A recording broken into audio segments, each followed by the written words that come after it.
Welcome in, welcome in. I had to hop on early this morning because I have an early morning meeting, but I definitely wanted to meet and get the daily inspiration in.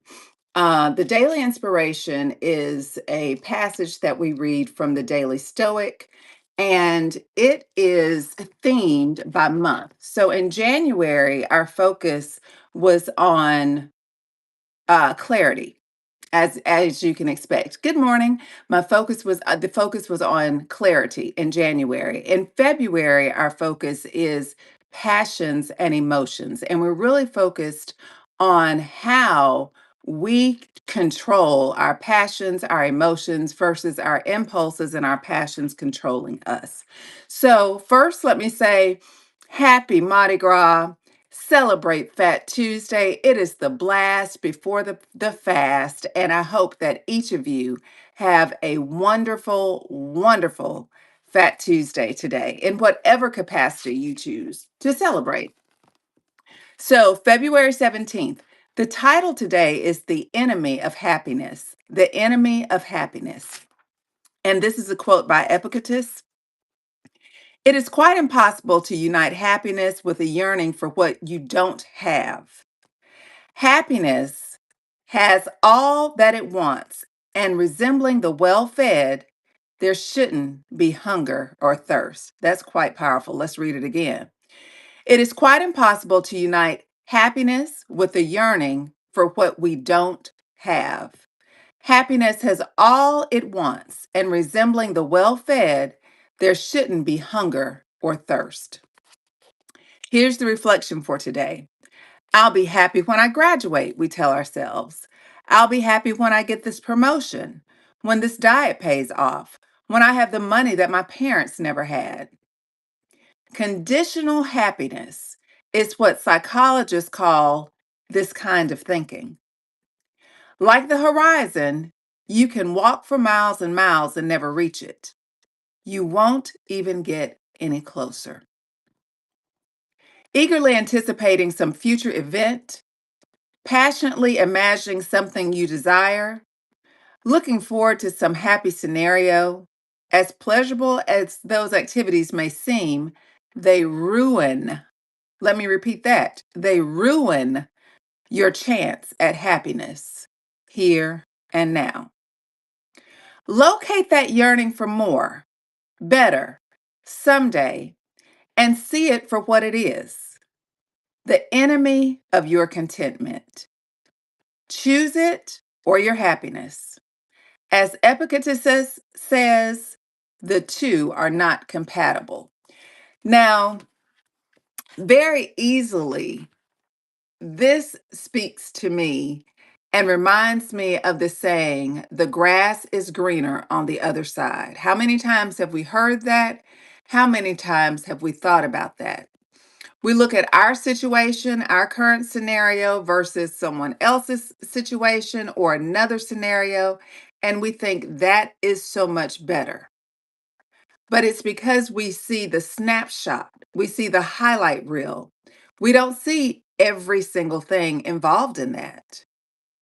And so when we really do our self reflection, when we think about it, we determine our own happiness. I remember my mother in law said that all the time. We determine our own happiness. We are the source of our happiness. So we can focus on the things that we don't have and be absolutely miserable. That's a choice. We can also focus on the things that we want, consider them a goal, create an action plan, and work towards them. We fail forward. It doesn't have to be perfect, it has to be progressive. Okay? So when we think about all that's going on and all that we see that looks so glamorous and looks so good on the other side, it's because we see the facade, we see the surface, we don't understand what's gone into that. All that glitters ain't gold. All that glitters ain't gold. And we have to remember that. You know, we see these, let's just look at athletes. We see them in the highlight reels. We don't see them when they're recovering from an ACL injury and rehabbing every day, 6 and 7 hours a day, to rebuild that muscle or that tissue or that tendon. We don't see the grit and the grind that goes along with that. We don't see all the times that they are dressed in a football uniform and it's damn near 100 degrees outside, and they are still struggling and struggling to, block their fender, or they're struggling to catch their passes because they're tired. And then they leave that and they go to work out and strength train and cold bath and all the other things that go into that. We see the highlight reel. We see them, getting off of their bus or getting out of their vehicles with their nice suits on, with their, designer luggage in hand, and they're looking great and they're walking in and everything's just lovely. They're suiting up, they're playing the game. We see the interview after the game, but we don't see all of the preparation that goes into that. That, my friends, is the highlight reel that we see. And it's not about the highlight reel, it's about the grind. It is about the grit that goes into that. Okay? So let's remember today, the grass is not greener on the other side. Let's work on making our own grass as green as we can get it. Let's treat it well. Let's take care of it. Let's do the things daily to build that healthy soil, to create the healthy green grass. And let's enjoy our own ride because we're in control of it. We can make it whatever we want to. All right. Here is our thought for the day. We're going to leave on this one and think about it. And it says to achieve greatness, start where you are. Use what you have and do what you can.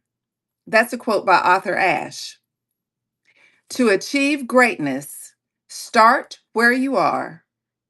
Use what you have and do what you can.